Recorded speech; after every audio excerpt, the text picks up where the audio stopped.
तो हम कहाँ प्रभु को पाएंगे? तो आते आते शरीर तक अटक जाओगे। अभी बोले ना कि माया, आप मतलब जीव और माया का विषय बताए ना, शोभ है, उस तरह से शरीर तक ही नजर जाएगी तो अपनों को देख पाते। हम कभी भी ये नहीं कहा कि मैं ये नहीं हूँ, आपको कहा कि आप ये नहीं हो, आके बैठ के समझ लो। एक दिन में समझो चाहे 10 दिन में समझो कि ये आप नहीं हो। मैं तो अपने बारे में नहीं बताया, क्यों?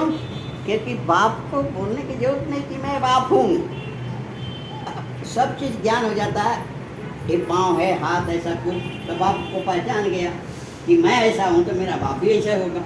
तो उस ईश्वर को खोजो जो ऐसे लक्ष्य है, प्रकाश स्वरूप है, तेज स्वरूप है, ज्ञान स्वरूप है, उसको समझाने की जरूरत नहीं पड़ती है ना। तो जब उसका ये चीज़ आएगा तो खुद ही खींचे चले आएंगे। प्रेम स्वरूप होता है, ये सब तरह तरह के जो लक्षण है। कभी कभी नरसिंह का बात आ जाती है कि भाई इनके जब भाव आते हैं इनके आंसू आ जाते हैं। मैंने देख किसी का भाव मैं देखता हूँ, अब भाव का भूखा तो है ही, बराबर है। अभी वहाँ पर भी जब हनुमान लंका पर गए, शॉर्टकट में बताता हूँ, हनुमान जब गए तो उनको जब दिखा कि भाई अविनाशी वाला का, जैसे उस समय राम का विषय करना है, आज का जैसे जैसे कहीं पर देख लिए कि अविनाशी का वो संजय को लगता है अपना इलेक्शन वाला, तो वहाँ प्रेम तो आ जाएगा। अब उन्होंने देखा कि राम नाम लंका निश्चर निकट निवासा, हम पूरा नहीं कहना चाहते शॉर्ट में कि भाव का विषय है। तो वहाँ पर देखे तो उन्होंने गया, तब तक उन्होंने जाग लिया, परिचय हो गई। परिचय होने के बाद में जब कुछ कहा कि आप प्रभु से मिल के आ रहे हैं तो क्या हमारे ऊपर भी कृपा करेंगे? तो बोले रे भाई वो तो बड़े दयालु हैं, क्या है, बड़े दयालु हैं। उन्होंने अपना कर्म बोला, मतलब अपनी गलती लिखा कि देखो प्रात लेत जो नाम हमारा ताही दिन नहीं मिली यार, जो हमारा नाम लेता दिन भर को खाना नहीं मिलता है, इतना मैं पापी हूँ। क्या हूँ? पापी हूँ। तापर श्री रघुवीर अस कही गदगद भय परे। बात आ गई। जब ऐसी भावना आ जाएगी तो खुद ही प्रेम, तब उनको आंसू हनुमान को आ गए अपनी बारे में, तो उनका परिचय होगा। इस तरह से जब ये पाओगे तो ही किसी भक्त को प्रेम से कहोगे तो दोनों मिल करके एक हो जाएंगे। और वहाँ का प्रेम, वो प्रेम जब होता है तो एक अजीब होता है, फिर दूसरा नहीं रह जाता। जैसे कहा है प्रेम के परवल पाले पर के प्रभु को नहीं बदलते देखा, लेकिन अपना मान कर जाए, लेकिन बात क्योंकि वो चाहता है, तो इसलिए प्रेम के जो भूखा है। अब इस तरह से तो ये जो जितने भी संसार में आया, जो भी विषय आई है, वो सिर्फ इतिहास है। जिस तरह से आपका जन्म हुआ है वहीं से इतिहास शुरू हो गया, नहीं? और धीरे धीरे बड़ा हुए, ये हुआ, पढ़ाई लिखाई अगर लिखा जाए तो रामायण आपका भी तैयार हो जाएगा, आपका भी रामायण का। अब वो ज़्यादा दिन हो जाएगा तो उसको बोलोगे पुराण है, क्या है, ये कहेगा पुराण मतलब ज़्यादा दिन का है। लेकिन वो इतिहास पढ़ करके ठीक है, मरने के बाद तो इतिहास आपका बंद हो गया।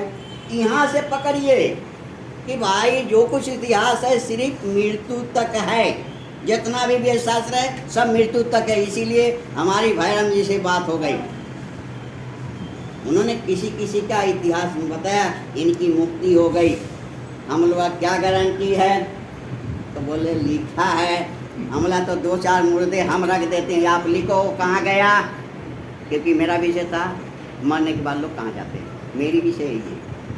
अगर वो चीज़ का ज्ञान है तो बात करो, हम गुरु बनाएंगे। यही जानकारी नहीं भागो, क्योंकि बाकी जितना भी तुम बता लो, ऐसा करो वैसा करो, ये करो वो करो, मेरा सही है मेरा सही है, मेरा, अरे क्या का मेरा सही है, क्या मेरा सही है, नींद में सब छूट जाता है। सही क्या क्या आगे बड़ा है, उसको करोड़ों चेला है और उसको नींद आ गई तो नाक बजा रहा है, उसको पूछो कितना चेला है तक और क्या हो जाएगी, यहीं से कट जाता है वो।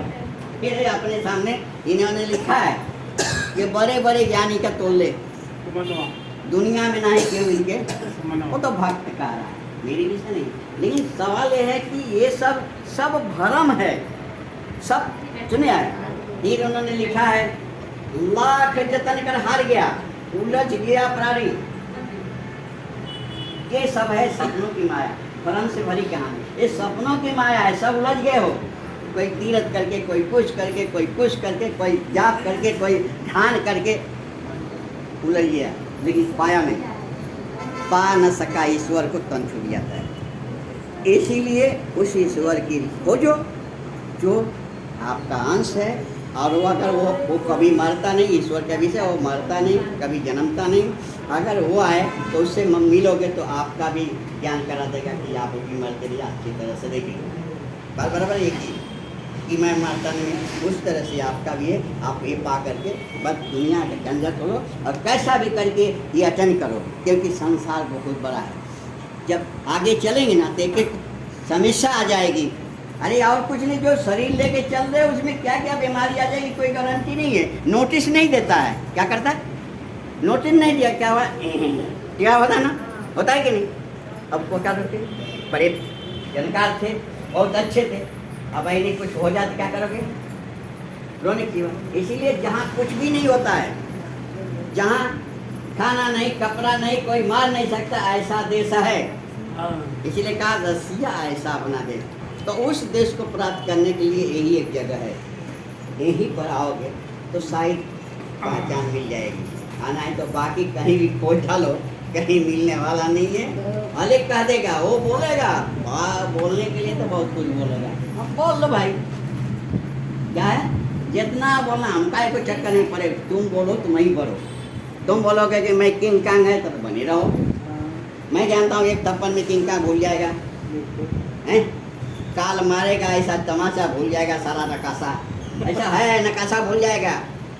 मैं सबको देखता हूँ, जज से लेके कमिश्नर से लेकर के राष्ट्रपति बोले नहीं, देश विदेश सबको, सब लफड़े में नींद लगी, सबकी नाके बज रही है ना। ये कहाँ कहाँ घूम रहा है, बराबर है।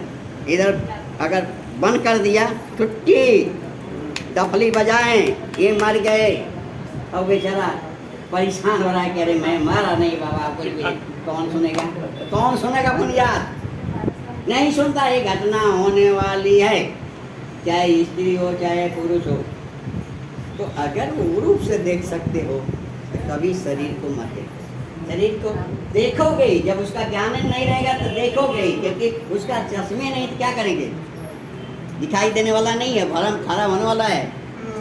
तो ये संसार भरम के सागर, दुख से भरा पिटारी है। ये दुखवा कोई मिटा न पौलक, कितनों व्रत नेम पुजारी है।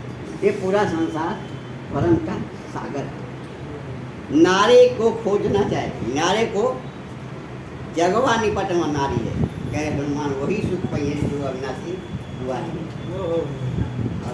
तो ये चीज़ को जो भी है हम कोशिश करते नहीं तो हमको क्या